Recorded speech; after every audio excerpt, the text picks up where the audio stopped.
on my computer, and it's recording now. Okay. All right. So let me introduce actually, since we're recording. So this is Gujun, and he used to be a PhD of Yard Yang and Pascal. I was in his committee and his PhD committee, and he has done great work. I think now you're working at Huawei Montreal, right? Yes. Yeah, and this is work that was just published at NeurIPS. So I'm pretty excited. I'm very interested in out of distribution generalization. So that's I'm pretty excited to have you here. Okay, so I guess you can start. Okay. Thanks, Kimon, for the nice introduction. So today's topic is going to be domain generalization.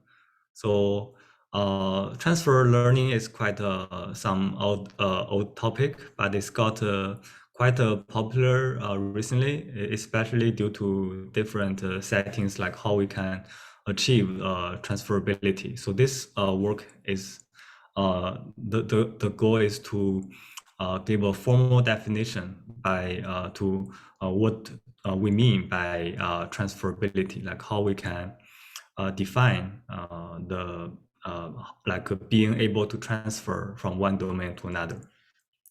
Yeah, so I think it's quite exciting work. So this is the outline for today, and I'll give some motivation first. So the topic, as I mentioned, is transfer learning. I think there's some chat. Is there any question? Kimon can. Yeah, I've just posted that if anybody wants to ask a question, they can do it on the chat or just unmute themselves and talk to you directly. So I posted something. Okay. Yeah. If so, let me because there's some problem with my the bar, and I need to change it again. Yeah. Okay. So the topic is on transfer learning. Suppose we have two domains. One is a source domain. So the source domain is like a distribution or a sample set of images. And we have a model. So based on the image, we can use the model to label, to give some labels. And also we have a target domain, which is kind of a different distribution. And we want to transfer the model to a new domain so that it can still output the right label. So this is like the general meaning of transfer learning. And here by model, we mean the feature embedding plus a classifier. And a lot of works try to learn deep features.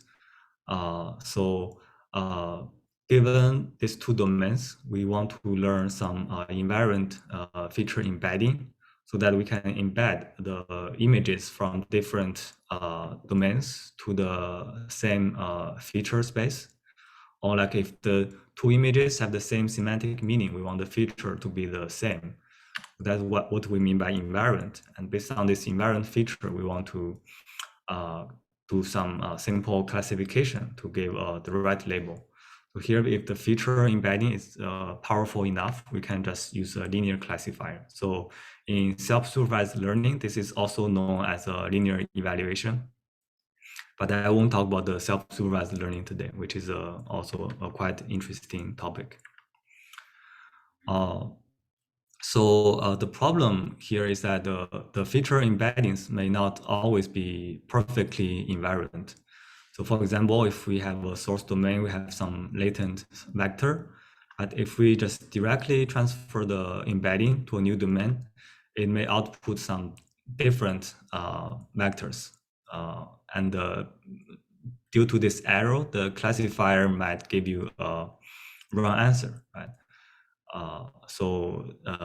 In this case, it's not perfectly invariant. And the question we ask is, how do we measure the transferability of the feature representations? So we give a quantifiable measure called the transfer measure. And I will introduce the meaning. So our principle is transferable, and we define transferable to be in this way. So every near optimal source classifier is also near optimal on the target. This is kind of intuitive because during the training on the source domain, we want to have some very good source classifier, which is near optimal. And we want it also to perform near optimal on the target. So this is quite obvious. And but we need to quantify what we mean by near optimal. So here we use the argmin set, or in statistical learning theory, this is called the delta minimal set. So we denote it by argmin, which is all the classifiers that have a near optimal error. So here the curly H is the classifier, the function class, hypothesis class, and epsilon D is the arrow, like the classification arrow. And here's the some visualization of this delta minimal set. Based on this minimal set, we can define transferability. So one domain S is transferable to another domain T if the minimal set of S is included in the minimal set of T. This is transferable, and we also need a transfer measure. To quantify this transferability, we consider the transfer measure. So the transfer measure is computed in this way. So we have a first two domains, which can be the feature space. And we can compute the excess risk, which is the current risk minus the optimal risk. So the transfer measure is defined to be the difference of the two excess risks. This is the transfer measure we introduce, and it will be the central object we study in our work. The transfer measure also have different kinds of variants. So the original one can, because it's symmetric with respect to S and T, it means it's you can transfer from like in either direction, from S to T or from T to S. But if you if it's not possible, like if we want just a one-sided transfer, like just from S to T, we have this one-sided transfer measure. And in the realizable case, which means the optimal errors of S and T are the same, then it's called the realizable measure. Can you go back for a second to the definitions on the excess? Yes. So the infimum is on a different H, right? Yeah, so here the infimum is on the hypothesis class. When the input to the excess is some other, is there a typo here? No, I think for the second H, it's kind of a dummy variable. So it's not related to like, I think I should have used the H prime in the second term. Yeah. Okay, so let me see that. So S is the domain. So you're measuring the error on the particular domain for a given hypothesis minus the smallest possible error, right? For that domain. Okay, and that's the excess. Transfer measure is between S and T. You want the excesses to be close. Yes, because excess risk kind of measures the near optimality, right? So if they have similar, if you have two domains that have similar excess, you say that, okay, this is your transfer. You say that those your model is able to transfer in the same way that it does on S to T, let's say, or the opposite. Yes. And target on the excess on target domain, yeah, sure. Okay, sounds good. Yeah, so this is kind of reflects the transferable definition, right? Yeah. Yeah. I think we can actually rigorously prove. So your intuition is right, and we can, based on your intuition, give a formal proof that transferable is equivalent to small transfer measure if this gamma is the minimal set. Mhm. And based on the transfer measure, we can also give a generalization bound. So this is quite common in transfer learning. So we upper bound the error on the target. So here, based on the transfer measure, the target error is upper bounded by source error plus transfer measure and some constant. So we can show actually this constant is tighter than H divergence that I'll discuss later. So we can also show some connection to the traditional definitions of distribution measures. So if we choose the gamma, so in this in the above definition, we have this superminimum set, right? So usually we choose this gamma set to be near optimal, but we can also like take delta to infinity. So we have this transfer measure based on all the binary classifiers. And we can show it's actually indeed equivalent to total variation, which is a standard metric between two distributions. So can you go back again so I understand the definition here? Yes. Yeah, okay, that's transfer measure. Transferable means small transfer measure if the argument here is over the hypothesis. Yes. And okay, so you want basically all the hypotheses that have source error delta, right? Mm. This is your gamma set. Yes. Okay. Yes. So this is just a one-sided transferable because you define your gamma to be near optimal set on S, right? Yeah. But you can Yeah. switch the other to have another direction. Yeah. Yeah. Yeah. So that is that clear? Can you go back again so I can see the definition for one more? There are some. No, sorry. There's something else that is in that slide. Oh, I see. Okay. Here, yeah. Okay, so the transfer error is at most the source error plus the transferable error. Okay, for all H in gamma. Okay. Yeah. So if So why don't you upper bound the source error by delta in that case? I don't have our upper bound what? Sorry. I mean, for every gamma, the source error is at most gamma, right? So, okay, whatever. Yeah, sure, I understand. Okay. So here the gamma is your minimal set on source, right? Yeah. This means like for any near optimal source classifier, the target error is bounded by some. It's not far from the source error. Mm-hmm. If you can achieve some good source classifier, and the transfer measure is small, then you can have a good guarantee on the target. Yeah, yeah. Yeah. So you will need the transfer to be at most gamma, right? If for that to be useful.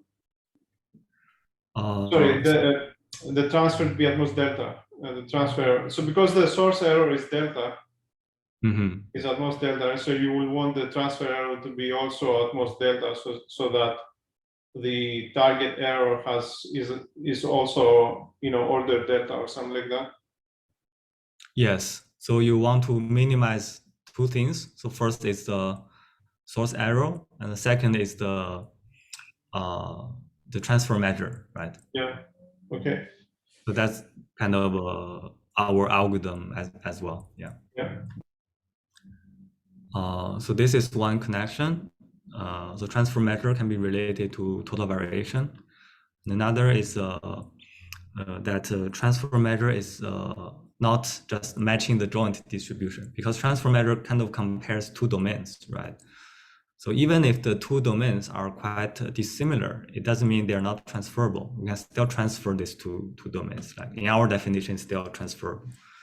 So this photo, so this graph gives us some intuition. On the top is a target domain, below x-axis, and below is a source domain. And the density means the color means the probability density.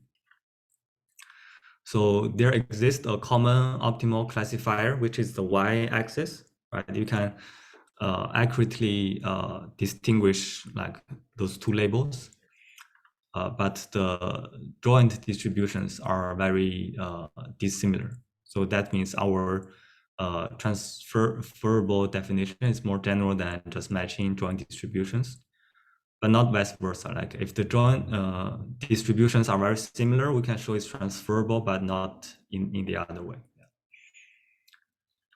So actually we can also compare it with existing literature on domain generalization or transfer learning in general. So actually transferability is based on the invariance principle that the access risk should be invariant, which also depends on the joint distribution. And there's a very classic paper by Shabbat David et al. They use H divergence.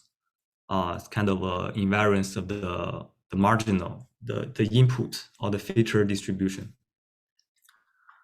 And the IRM is also quite popular. It says the optimal predictor on the optimal classifier are invariant, which is kind of the invariance of conditional distribution.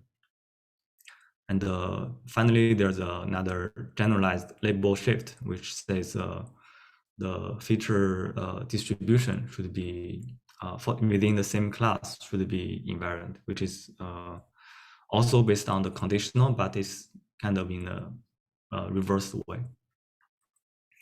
So we can compare our transferability with H divergence.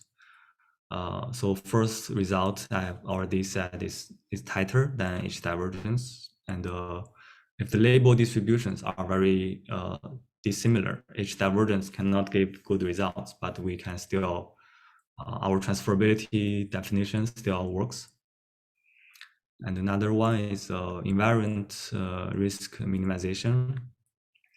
So you can see invariant LM as a special case, because if the optimal predictors are the same, then the access risk will also be the same, because the access risk are kind of the zero. But there are a lot of debates on LM. So in the two references, they have shown that even if the distributions are Gaussian, LM can still fail. So there are also some modified version of IRM, but I don't think they kind of address the problem. And also they have shown that it may not even improve over ERM. I think there's another one coming. Yeah, never mind. I think Shenhao will take care of this.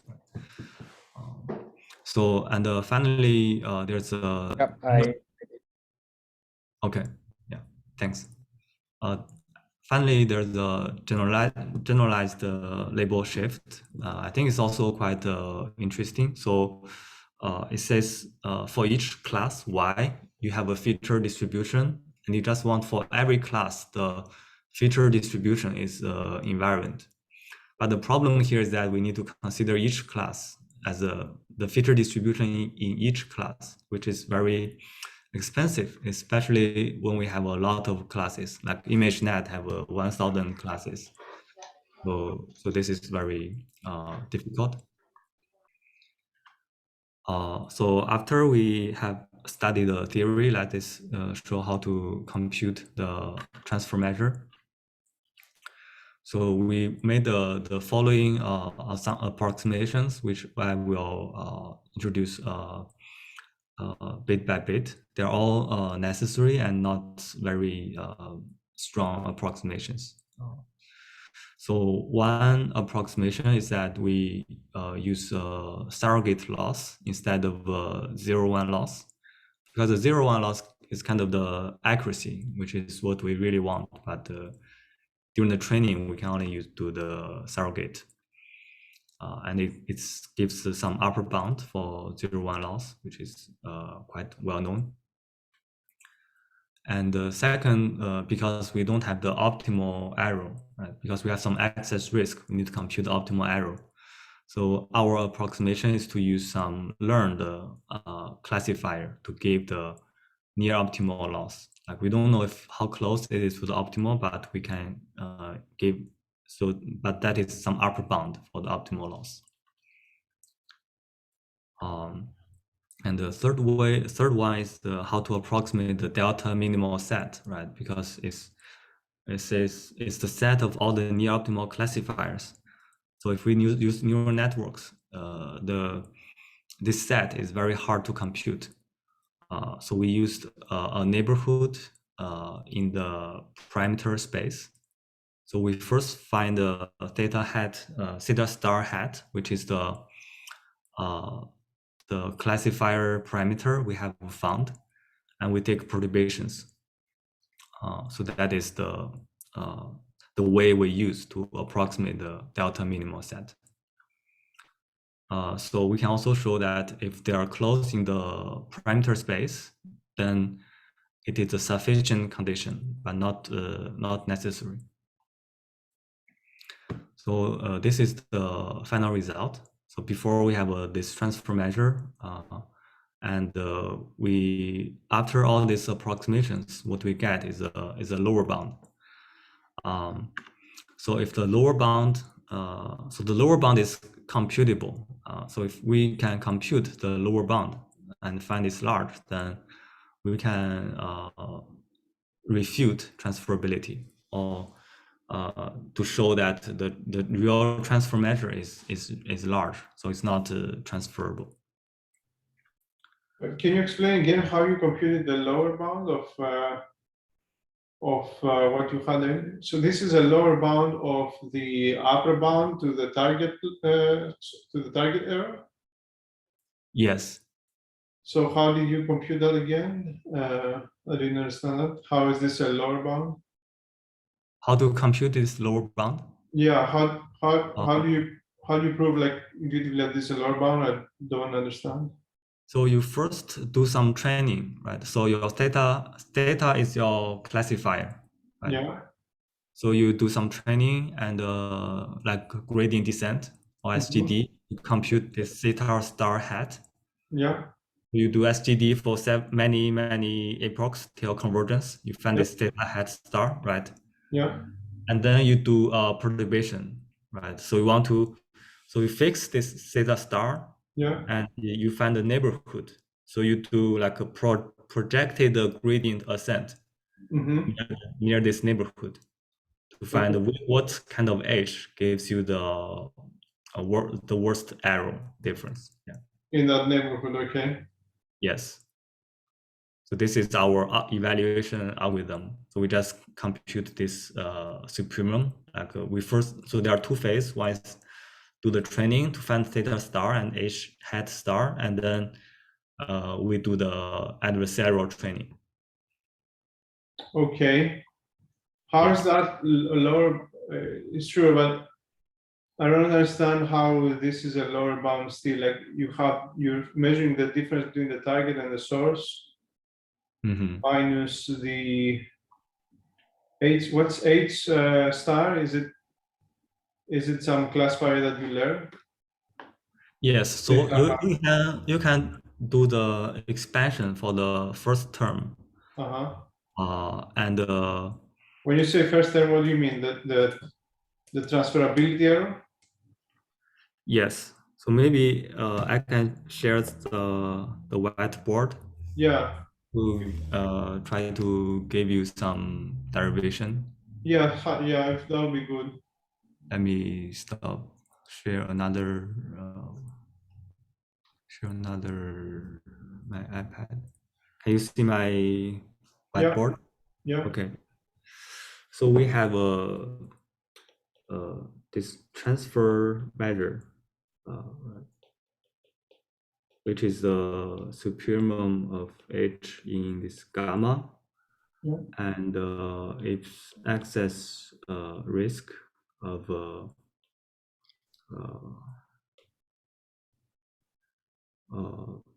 T minus excess risk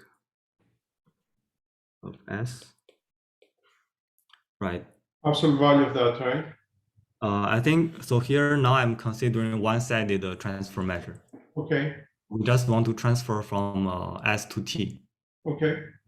So you can rewrite this as the using epsilon T minus epsilon T star. There's no H. Then minus epsilon S H plus epsilon S. Oh, using the excess definition. Okay, yeah, yeah. Yeah, and this is at least 0, right? Yeah. And this is at most 0. epsilon hat no epsilon H hat star, right? I mean just this term. H star again is the The classifier you have found in the end okay for the source. Yeah, okay. for the yeah. So suppose we have access because we are doing some testing. So it's like the testing phase. Yeah, I see, understand. Yeah. We can do Okay. both, and then we do the inequality, right? So because it's less or equal to, after the minus sign, you flip the sign, right? Yeah. And then you get this. This is greater than 0, so it's cancelled. And then you have this gamma set. So if you shrink this gamma set, it will always be smaller, right? So you can do another inequality.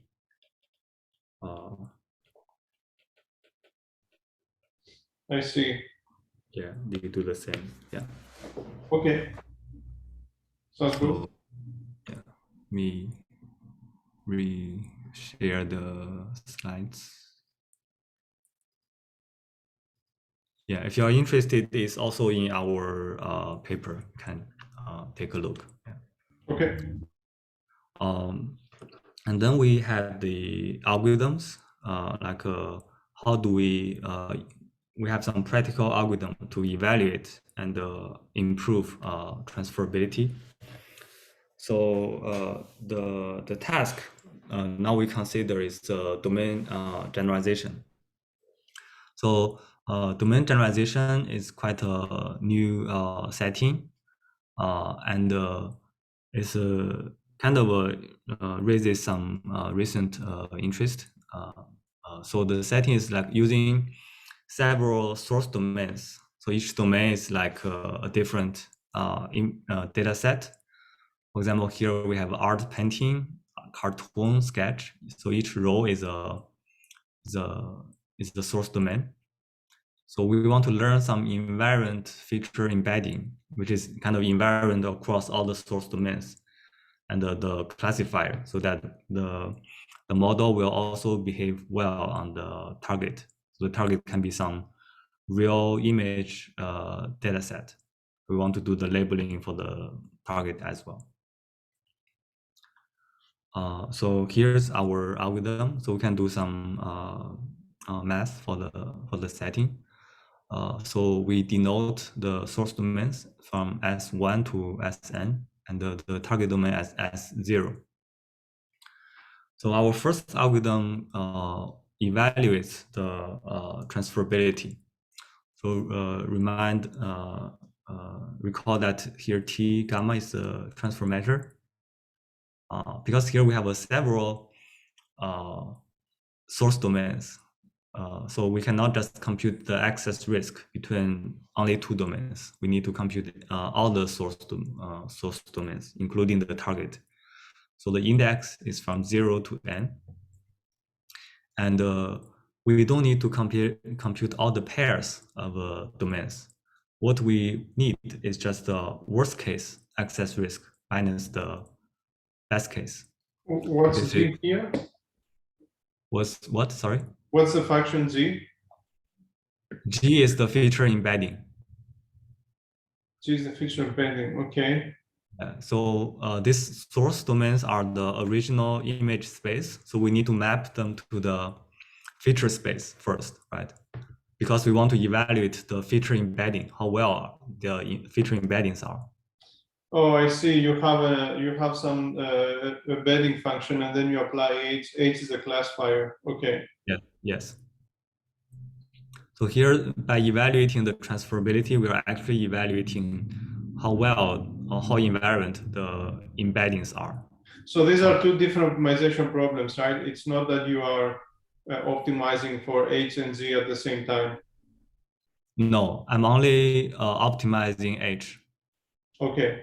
So after I got this G, I want to evaluate G. So I fix G and do the maximization or the adversarial training for H, right? Okay. Okay, so, and the second algorithm is to improve, to learn a better G or better embedding. So we minimize two parts. So first we want all the source errors to be small, right? We want the source classification errors to be good. And the second is we also want the transfer measure to be small. So the first term is like the traditional ERM, and the second term is adversarial training, or minimizing the transfer measure. So you can see the evaluation metric and the second term for the transfer algorithm, they are kind of similar, but we exclude the target domain. So here I and j are from 1 to n. So it's like we only want because we don't have any data on the target during the training phase. So we just want to minimize all the source domains and want to all the source domains to be transferable to each other.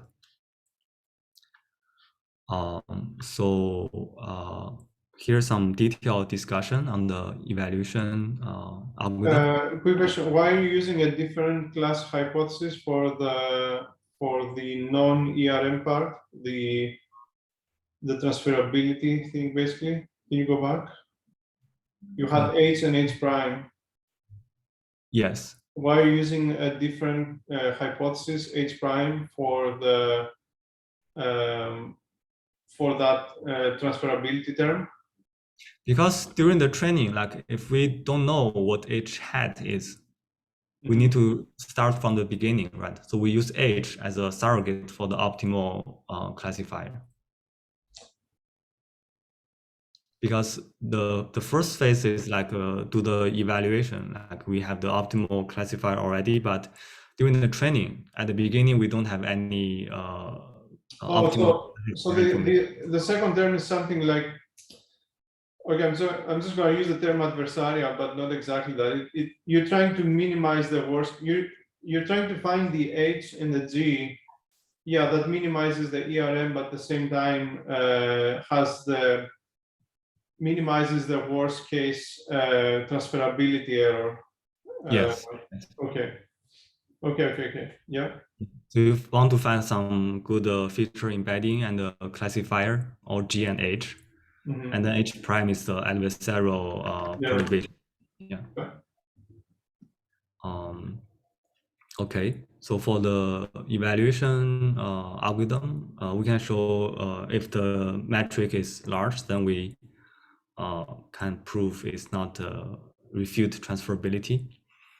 And for the our transfer algorithm, we also have some theory, like if the objective is small, like if we can do good optimization, then within the convex hull of all your source domains is always transferable. So this convex hull assumption is also kind of debated recently, but I think if the source domains are, if there are many source domains, the target domain could kind of be included in the convex hull. And finally, we show some experiments. We do experiments on 4 domain generalization datasets, including rotated MNIST, PAX, Office Home, and Wells F-mount. So the last one is the satellite image dataset, which has a lot of, like I think it's nearly 1 million images. So our first conclusion is that we find many popular algorithms. So we have done at least 10 algorithms, which are all quite popular in domain generalization. So many popular algorithms, they're not learning transferable features. In other words, if for near optimal source classifier, it's not necessarily near optimal on the target.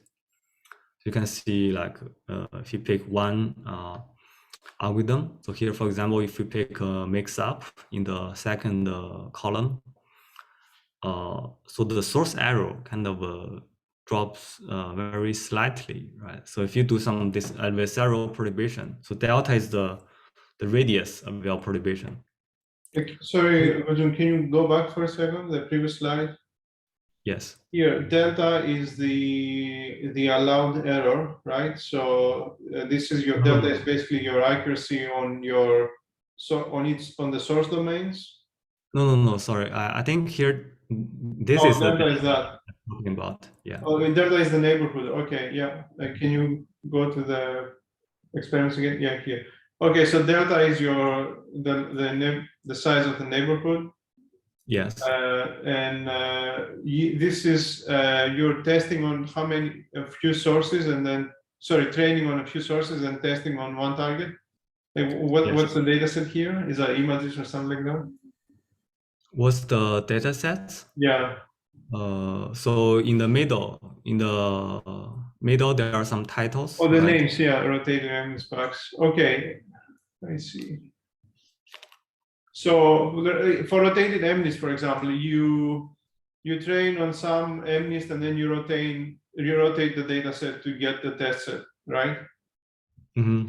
Yeah. So rotated MNIST is like each domain is an angle. Mm-hmm. So to take all the images from MNIST and you rotate like 0, 30, 50, or 45, 60, 75. Like each angle is a domain. How many sources did you use let's say, for the rotated MNIST? I think there are 5 or 6. Yeah, there are not too many. Yeah. And the test set, how many? Is it like one angle? Yeah, just one test, one target domain. Okay, so what we are seeing here is that as we increase the local neighborhood, then accuracy drops. Mm-hmm.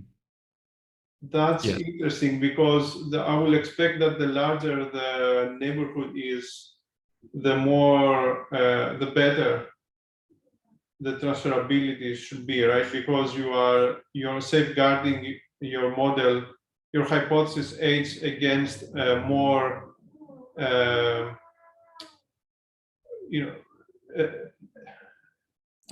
is not the. We're just doing evaluation, right? So we just take an algorithm and just train it to near optimal, and we evaluate whether it's transferable.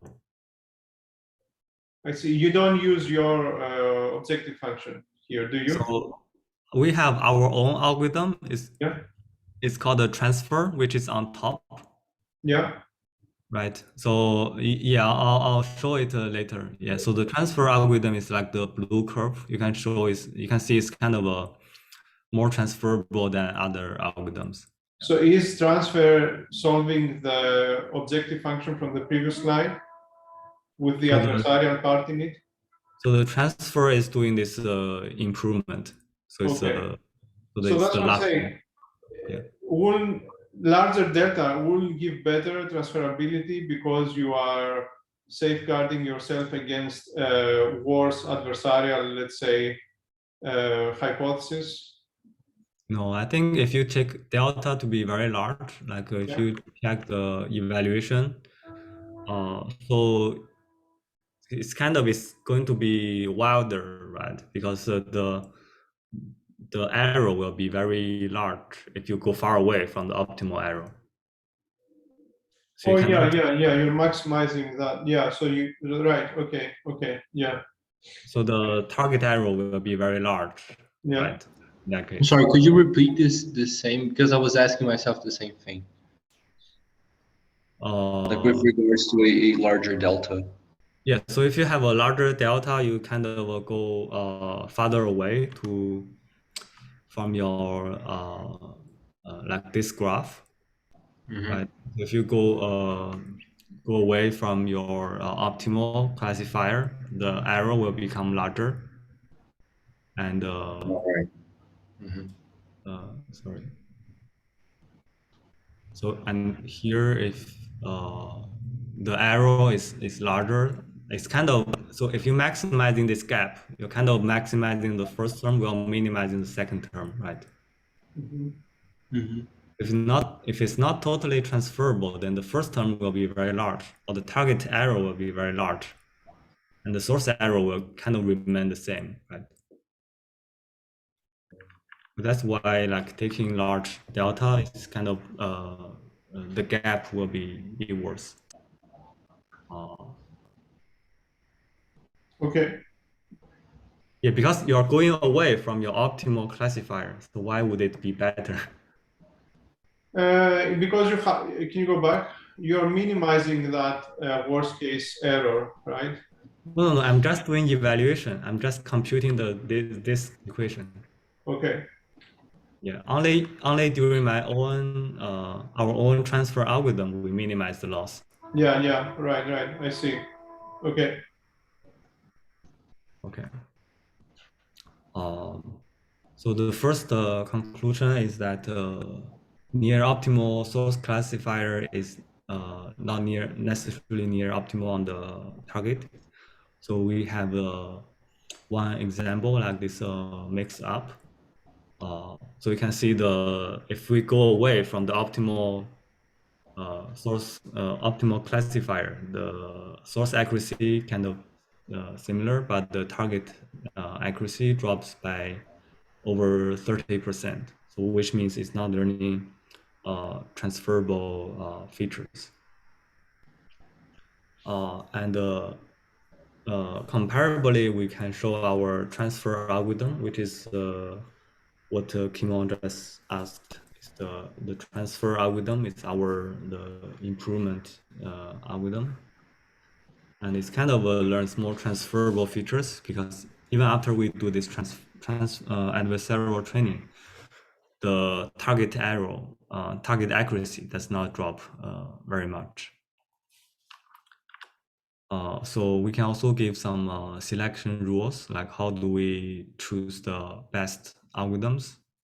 So we found there are 3 algorithms that performs quite well, like transfer, Coro, and SD. So our algorithm is better than SD sometimes, like in PAX and Office Home, but this like it's not always better. So among all these algorithms we compare, we find these 3 algorithms are kind of pretty good.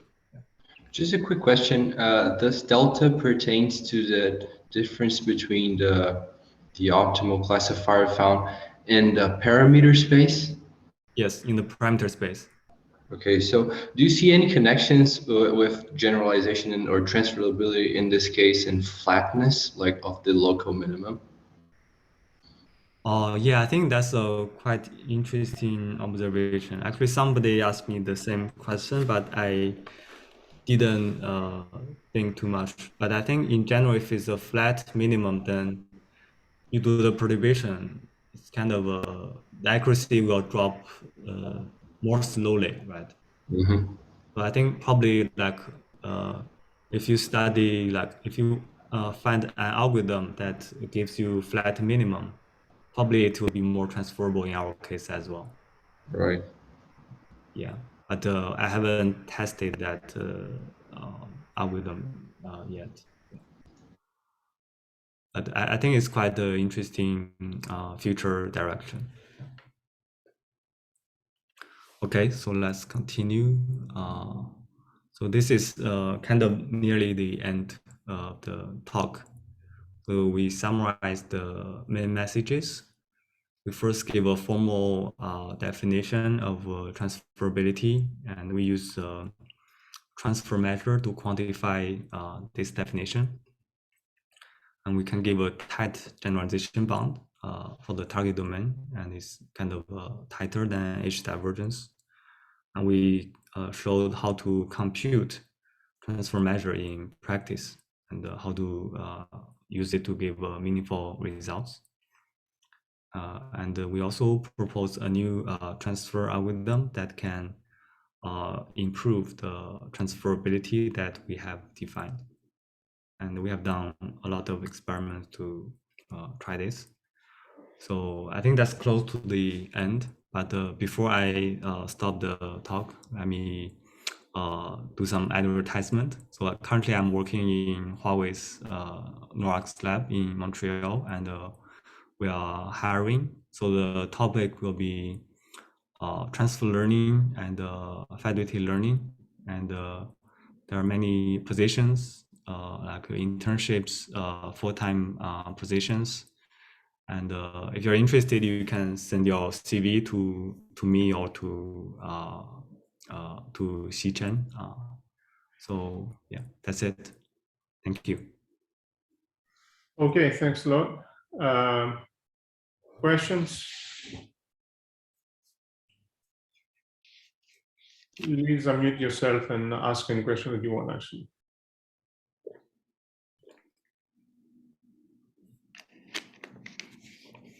Okay, so until, I don't know if somebody speaks up, otherwise I would like to understand this better. So can you describe the whole pipeline? Can we go from the beginning and describe the whole pipeline of, for your method only, right? So for the transfer method.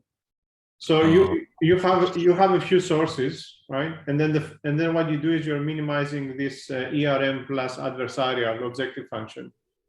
Mm-hmm. Is that right? So how do you minimize how do you minimize this guy, like just numerically? Are you using HCD or something like that? Yeah, we tried both SGD and Adam, and we don't have a very concrete conclusion like whether SGD or Adam is better. I think it's since it's computer vision, I think SGD plus momentum can work pretty well in this case. Okay. The other thing is that just for my intuition, as we increase delta here, you should be able to do better, at least for the sources, for the sources that are in the train set, right? Because larger delta, sorry, there's some noise in the background that I don't know, upstairs, I cannot do anything about it. So let me repeat the question. So as I increase delta, I will expect that the model will do do worse, right? Because you're away from the optimal. You are a wait a second. So you are allowing the adversarial part to be worse, right? To be larger, right? Because you're basically allowing for more adversarial attacks, right? Mm-hmm. Yes. Wouldn't that intuitively correct? Let me know when I'm wrong, what I'm saying wrong here. So wouldn't that make the classifier H more robust? Let's say more robust to say. I think that's a very interesting question. So in our paper, we do have mentioned the connection to adversarial robustness. So your intuition is right. Like if we choose delta to be larger, it means kind of we're doing harder attack, right? We are attacking the optimal classifier in a bigger region, right? Yeah, So it's yeah. like in adversarial training, like we have an input and we do perturbation of the input. Mm-hmm. So the classifier here is the input image in adversarial robustness. Yeah. So by allowing more attacks, yes, the transferability error is going to be higher for the same age. But at the same time, that means that you are kind of you are when you put everything together, you are figuring out an age that is should be more robust to yeah, to not robust, more, how do you say, it should perform better to target distributions, right, that I haven't seen before, like the test data. Did I say something wrong on that? Yeah, but I think if you cannot punish it too much, Okay. because you're doing this maximization Yeah. inside a very large neighborhood, right? Yeah. Because if you do that, it will be very time consuming to do the inner loop. So we're kind of doing bad level or minimax optimization, right? Yeah. Yeah. At each outer loop, you fix G and H, you do adversarial training for H prime. Yeah. Yeah. So if delta is very, very large, then H prime will be kind of far away, and you need to take many steps to find your H prime. Yeah. And it may still not be optimal, right? I see. So in that So, case, the inner loop may not even converge. so could that be the case that in the plots that you showed that the fact that you get worse accuracy in the worst target accuracy when you increase delta, could that be because of the method that you use to optimize this thing didn't converge, or yeah, is that right? I think it could be intuitively understand as this, like we want to maximize the access risk difference, right? Yeah. So one way is to improve your target error, Mm-hmm. right, or increase your target accuracy.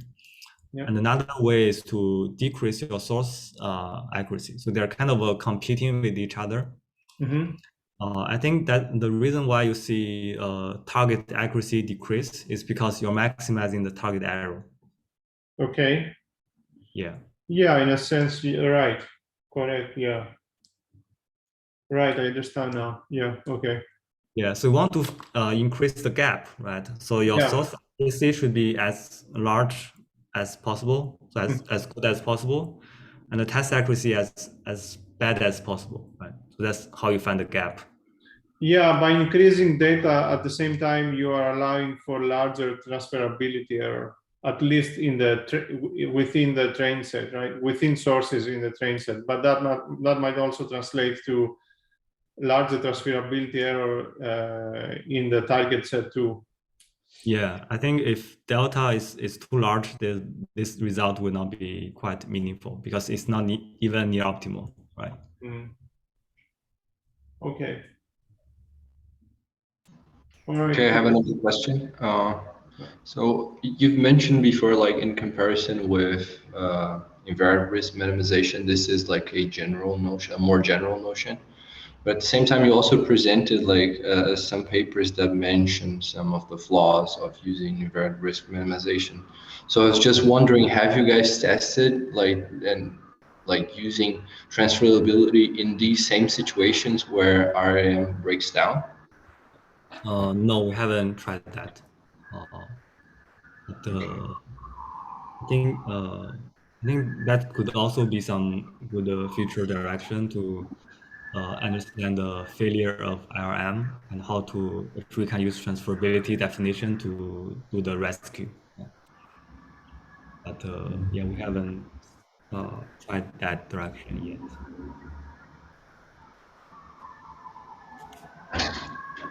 Okay. Anyone else?